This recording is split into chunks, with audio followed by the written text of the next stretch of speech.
सभी भक्तों को मेरा प्यार भरा नमस्कार। ओम नमः शिवाय। आपका फिर से स्वागत है आपके अपने चैनल में जिसका नाम है विनायक वंदना। दोस्तों, नवरात्रि का महापर्व 9 देवी अर्थात 9 कन्याओं को समर्पित है। कन्या पूजन करने से हमारी समस्त पीड़ा दूर होती है, दुख दर्द दूर होते हैं, हर कष्ट दूर होते हैं। गृह क्लेश हमारे जीवन से हमेशा के लिए दूर हो जाते हैं। यहाँ तक कि पितृ दोष, राहु दोष, मंगल दोष, कालसर्प दोष, मात्र कन्या पूजन से शनि से पीड़ित व्यक्ति को राहत मिलती है, सुकून मिलता है, घर में खुशियां आती है तथा अकाल मृत्यु घर में कभी नहीं होती। हाथी की सवारी पर माता रानी पृथ्वी लोक पर आ चुकी है। धरती पर फूल खिलते हैं और वर्षा होती है तथा हरियाली की उत्पत्ति होती है और जीवन सुगम हो जाता है। जिसके घर में साक्षात मां जगदम्बा, जगत मां का आगमन होता है। दोस्तों, इस बार के नवरात्रि बहुत ही शुभ और मंगलकारी माने जा रहे हैं। इस बार शारदीय नवरात्रि 15 अक्टूबर दिन रविवार को शुरू होकर और इसका समापन 23 अक्टूबर दिन सोमवार को होगा। ऐसे में 24 अक्टूबर दिन मंगलवार को ही दुर्गा विसर्जन होगा। जो लोग माता रानी की स्थापना करते हैं, मूर्ति स्थापना करते हैं, वह लोग 24 अक्टूबर दिन मंगलवार को विसर्जन करेंगे। दोस्तों, नवरात्रि की अष्टमी और नवमी तिथि पर कन्या पूजन का विधान है। इस बार महाअष्टमी तिथि 22 अक्टूबर 2023 यानी कि इस दिन रविवार है और नवमी तिथि 23 अक्टूबर 2023 दिन सोमवार को है। ऐसे में आप अष्टमी और नवमी को इन दोनों तिथियां में कन्या पूजन अवश्य ही करें। कन्याओं को भोजन अवश्य खिलाएं। शास्त्रों में 9 दिनों के नवरात्रि को बहुत ही शुभ और मंगलकारी माना जाता है और वहीं 8 दिनों के नवरात्रि को अच्छा नहीं माना जाता। ऐसे में 10 दिनों के नवरात्रि बहुत ही शुभ माने गए हैं।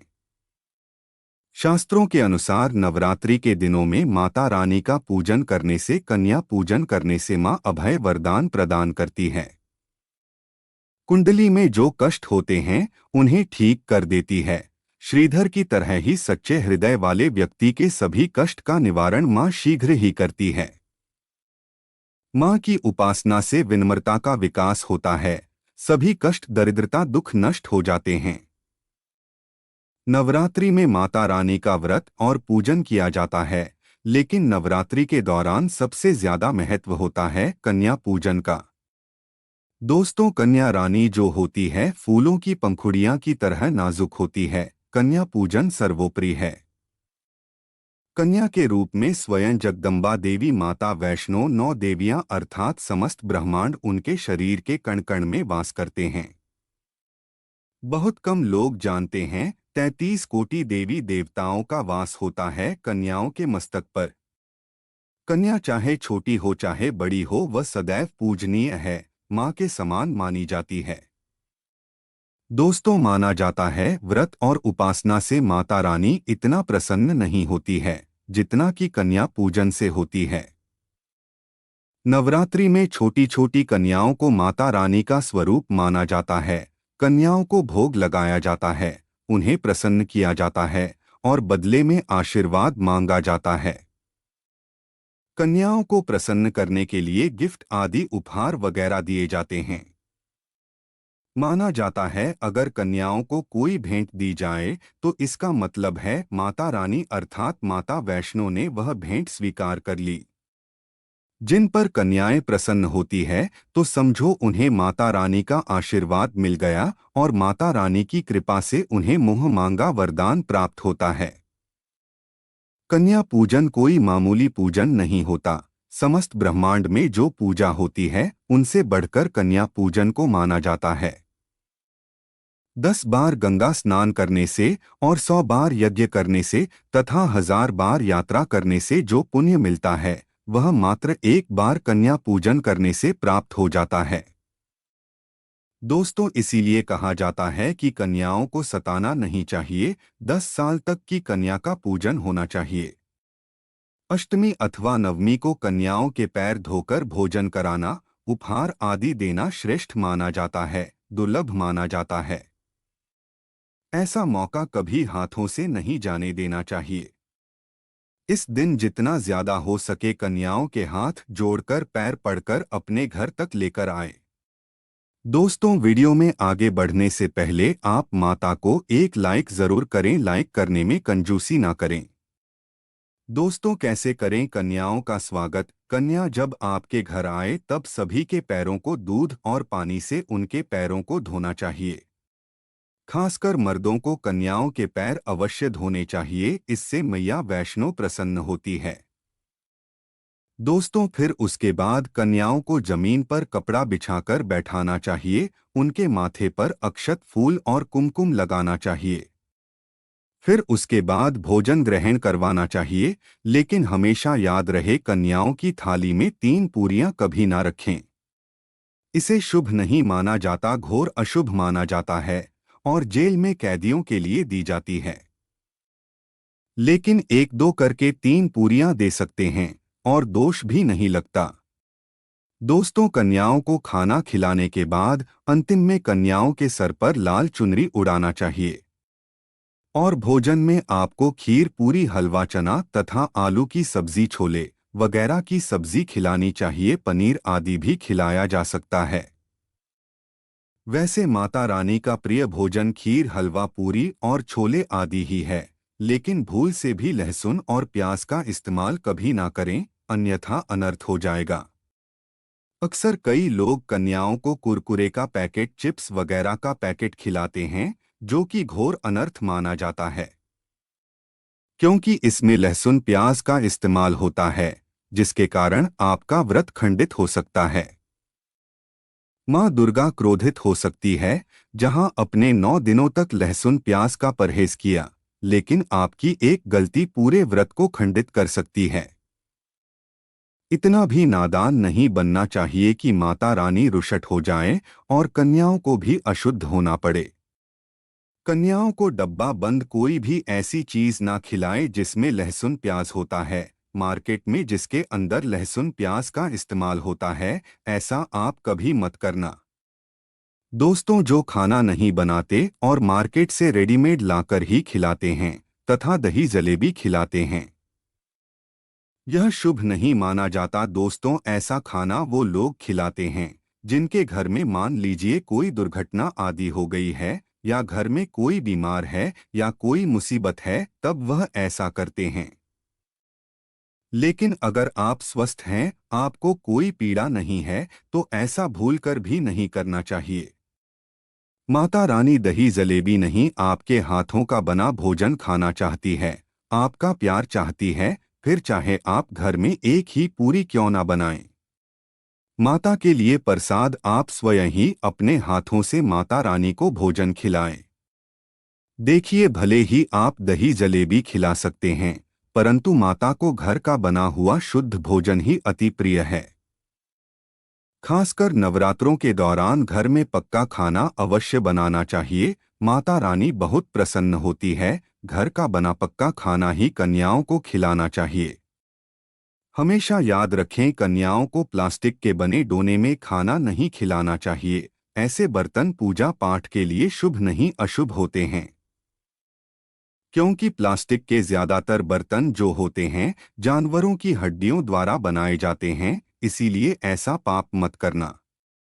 कन्याओं को हमेशा स्टील के बर्तन या पत्तों से बने बर्तनों में ही भोजन कराना चाहिए, बहुत ही शुभ माना गया है। अगर पेड़ के पत्ते में भोजन करते हैं तो माता अभय वरदान प्रदान करती है। दोस्तों, आपको बताने वाले हैं कि यदि नवरात्रों के समाप्त होने के बाद यदि बीच में कन्या पूजन में शुक्रवार का दिन पड़ जाए तो कन्याओं को कोई भी खट्टी चीज नहीं खिलाना चाहिए, क्योंकि शुक्रवार का दिन माता संतोषी को समर्पित होता है और माता संतोषी नवरात्रों के दिनों में सक्रिय अवस्था में होती है। यानी वह भी 9 देवियों के साथ में आपके घर में आती है। इसीलिए कन्याओं को भूलकर भी शुक्रवार का दिन अगर पड़ जाए तो खट्टी चीज घर में नहीं बनाना चाहिए और कन्याओं को भी खट्टी चीज नहीं खिलानी चाहिए, घोर पाप लगेगा। आपका किया कराया सब बर्बाद हो सकता है। खट्टी चीजों से माता संतोषी नाराज हो सकती है। इसीलिए नादान ना बने। दोस्तों, भोजन करने के बाद कन्याओं की थाली में एक लौंग जरूर रखना चाहिए। लौंग देवी शक्ति और दुर्गा माँ को बहुत प्रिय है। लौंग माता शक्ति को अमृत से भी प्रिय है। इसीलिए कन्याओं की थाली में चुपचाप एक लौंग जरूर रखें। आपका भाग्य चमक जाएगा। माता लक्ष्मी आपके जीवन में धन की कोई भी कमी नहीं होने देंगी। दोस्तों, आपको बता दें कन्याओं को उपहार में क्या देना है। कन्याओं को खुश करने के लिए उनकी थाली में दक्षिणा डालें, ताकि आपके घर में संपन्नता बनी रहे तथा धन की कोई भी कमी ना हो।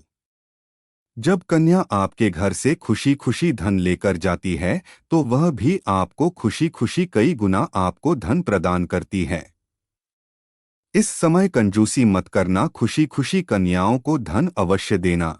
कन्याओं को कोई सुंदर गिफ्ट दे सकते हैं। शास्त्रों में बताया जाता है कि कन्या जितना खुश होती है, माता रानी उतना ही जल्द फल की प्राप्ति प्रदान करती है। ऐसे में आप कन्याओं को चॉकलेट बॉक्स दे सकते हैं तथा खूबसूरत कपड़े दे सकते हैं।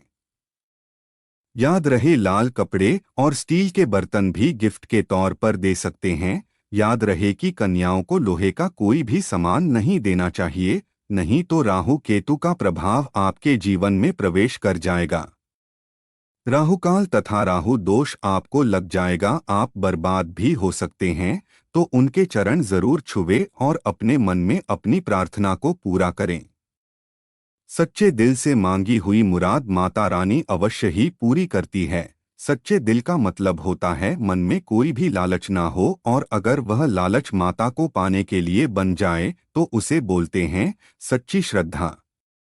और सच्ची भक्ति, ऐसी भक्ति के आगे स्वयं 33 कोटि देवी देवता आपको नमस्कार करते हैं।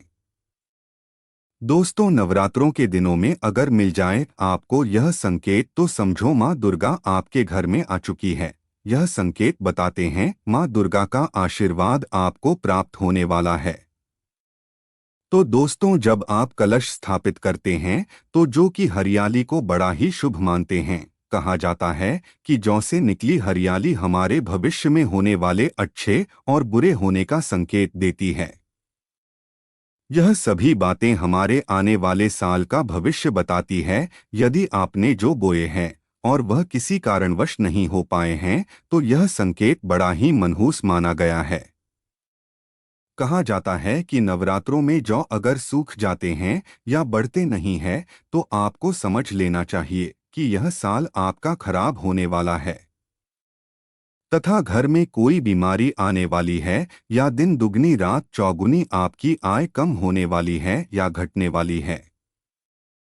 दोस्तों, यह धन हानि का संकेत माना गया है, क्योंकि आपने कोई ना कोई गलती ऐसी कर दी होगी जिसके कारण माता रानी नाराज हो गई है। इसीलिए माता से आप क्षमा अवश्य मांग ले, माँ अपने भक्तों को अवश्य माफ करती है। एक माँ ही होती है जो अपने बेटे को, अपने लाल को हर गलती पर माफ करती है। लेकिन ऐसा बेटा किस काम का जो माँ से माफी ना मांगे। इसीलिए माता रानी से अपनी गलती की माफी अवश्य मांग ले। मैया वैष्णो अपने भक्तों को कभी निराश ही नहीं करती, बल्कि उन्हें धन धान्य से और खुशियों से परिपूर्ण बना देती है। और दोस्तों, यदि जौ हरे भरे हो जाते हैं तो यह शुभ संकेत होता है। इससे आने वाले समय में आपको बहुत ज्यादा ही धन लाभ होगा। माना जाता है कि 1 रुपए का सिक्का या चांदी का कोई भी सिक्का जो के बीचों बीच में अगर मिट्टी में दबा दिया जाए तो घर में सुख समृद्धि आती है। माता लक्ष्मी दौड़ी दौड़ी चली आती है। जो के अंदर हमेशा 1 रुपए का सिक्का अवश्य डालना चाहिए, जो आपको खाली नहीं रखना चाहिए। उसमें धन वगैरह अवश्य डालना चाहिए। इससे माता का आशीर्वाद सदैव परिवार पर बना रहता है और जीवन में कोई भी संकट नहीं आता। खाली जो मतलब धन भी खाली, खुशियां भी खाली ही मिलेंगे। दोस्तों, नंबर 2, यदि आपकी नींद नवरात्रों के दौरान सुबह 4 बजे के आसपास खुलती है तो इसे बड़ा ही शुभ संकेत माना जाता है, क्योंकि यह समय ब्रह्मा मुहूर्त कहलाता है। इस समय देवी शक्ति अपने सच्चे भक्तों को ही जगाती है। इस समय उठाना मतलब माता की कृपा प्राप्त करने के बराबर माना गया है। यह संकेत बताते हैं कि माता की सच्ची भक्ति का प्रभाव आपके ऊपर हो चुका है और माता रानी आपको जल्दी ही कोई खुशखबरी देने वाली है। माँ आपकी सच्ची भक्ति से बहुत खुश है। दोस्तों, नंबर 3, यदि नवरात्रि में आपका मन प्रसन्न होने लगे, पूजा पाठ में आपका मन लगने लगे, पूजा करते समय मन का शांत होना यह दर्शाता है कि आपको बहुत जल्द माँ की कृपा प्राप्त होने वाली है। माता रानी आपकी भक्ति से बहुत खुश है। आपकी भक्ति माता रानी को आनंद दे रही है। ऐसे व्यक्ति को समझ जाना चाहिए कि उसके जीवन में अब अच्छा समय आने वाला है। दोस्तों, नंबर 4, नवरात्रों के दौरान अगर माँ के गले से फूल गिर जाएं तथा जौ के हरे भरे पेड़ अगर बिन हवा के हिल जाएं तो इसे अति उत्तम माना गया है। यह संकेत बताता है कि माता रानी का आगमन आपके घर में अस्थायी रूप से हो चुका है। आपको माता लक्ष्मी की कृपा प्राप्त होने वाली है। यह संकेत कुछ खास लोगों को ही दिखाई देते हैं। माना जाता है कि पूजा करते समय अगर धुआं अधिक बढ़ जाए तो इससे यह पता चलता है कि आपके घर से गरीबी हमेशा के लिए जाने वाली है। भूत प्रेत आत्माएं अब आपके घर से हमेशा के लिए जाने वाले हैं। पूजा करते समय धुएं का अधिक होना बहुत ही शुभ माना गया है। दोस्तों, नंबर 5, द्वार पर गाय का आना वेदों में बताया जाता है कि नवरात्रि के दौरान गाय माता का घर में आना बड़ा ही शुभ संकेत माना गया है। नवरात्रि में द्वार पर गाय का आना अत्यंत शुभ है। यदि आपके भी द्वार पर गाय आती है तो गाय के माथे पर कुमकुम लगाना ना भूले तथा गाय को रोटी जरूर खिलाएं। इससे मां दुर्गा अत्यंत प्रसन्न होंगी और आपकी झोली खुशियों से भर देंगी। द्वार पर गाय का बार बार आना भी जीवन में आने वाले अच्छे संकेतों की ओर इशारा करता है। दोस्तों, नंबर 6, सपने में शेर का दिखाई देना। अगर आपके सपनों में मां दुर्गा दिखाई देती है, अर्थात कोई भी देवी अगर आपके सपनों में दिखाई देती है तो बड़ा ही शुभ माना गया है।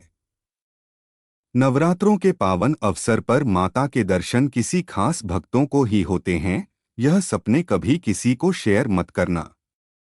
यदि माता की सवारी तथा शेर रात्रि में सपने में बार बार दिखाई देता है तो मां दुर्गा आपसे प्रसन्न है और आपके शत्रुओं का नाश हो जाएगा। शत्रु आपके नाम से ही थरथर कांपने लगेगा। मां दुर्गा का वाहन शेर है, इसीलिए नवरात्रि में शेर का दिखाई देना अत्यंत शुभ संकेत होता है।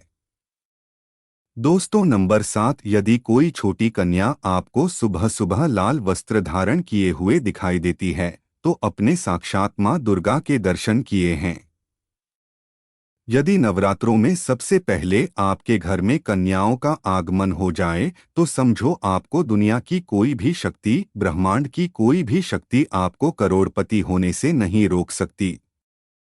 आपके जीवन में, आपके घर में माता लक्ष्मी का आगमन होने वाला है। आप दिन दुगनी रात चौगुनी तरक्की करेंगे। अब आप खुशियां मनाइए और मिठाइयां बांटे।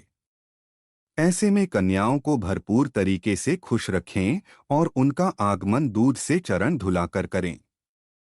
दोस्तों, माता रानी आपको यह संकेत दे रही है कि अब आपका बुरा समय समाप्त हो चुका है। अब जीवन में सुख समृद्धि के द्वार खुल जाएंगे। दोस्तों, नंबर 8, घर पर उल्लू का आना। यदि मां लक्ष्मी का वाहन उल्लू नवरात्रि में आपके घर पर आकर बैठ जाए तो यह भी शुभ संकेत है। इसका अर्थ है कि मां लक्ष्मी का आपके घर में प्रवेश हो चुका है और आपकी आर्थिक स्थिति और मजबूत होगी। लेकिन याद रहे, उल्लू नवरात्रि और दीपावली पर आना ही शुभ माना जाता है, या शंकर की आवाज सुनाई दे जाए तथा कोई भजन सुनाई दे जाए तो बड़ा ही शुभ संकेत माना गया है। इससे यह पता चलता है कि माता रानी आपकी भक्ति से बहुत प्रसन्न है और आपके जीवन में सभी नकारात्मकता का नाश होने वाला है तथा माता लक्ष्मी की कृपा आपको प्राप्त होने वाली है। दोस्तों, नवरात्रों के दौरान घर में काली चींटियों का दिखना, लंबी लंबी लाइन बनाकर मुंह में खाना ले जाते हुए। चींटियों को देखना अच्छा संकेत माना गया है, और यदि मंदिर में पूजा करते समय कोई छिपकली आदि दिखाई दे जाए या मंदिर के स्थान की ओर छिपकली चली जाए तो बड़ा ही शुभ संकेत माना गया है कि आपको माता लक्ष्मी की कृपा प्राप्त होने वाली है। माँ का आशीर्वाद आपको मिलने वाला है। नवरात्रों के दौरान मंदिर में छिपकली का देखना बहुत ही शुभ संकेत माना गया है। आपकी भक्ति का फल आपको शीघ्र ही मिलने वाला है, क्योंकि छिपकली को माता लक्ष्मी का प्रतीक माना गया है। किसी शुभ अवसर पर छिपकली का दिखना मंगलकारी माना गया है, और नवरात्रि में छिपकली का मंदिर में दिखना साक्षात देवी लक्ष्मी का स्वरूप माना गया है। दोस्तों, अगर आप वाकई में मां वैष्णो के भक्त हैं तो कमेंट बॉक्स में लिखें जय माता दी और वीडियो को लाइक करना और दोस्तों के साथ शेयर करना ना भूलें।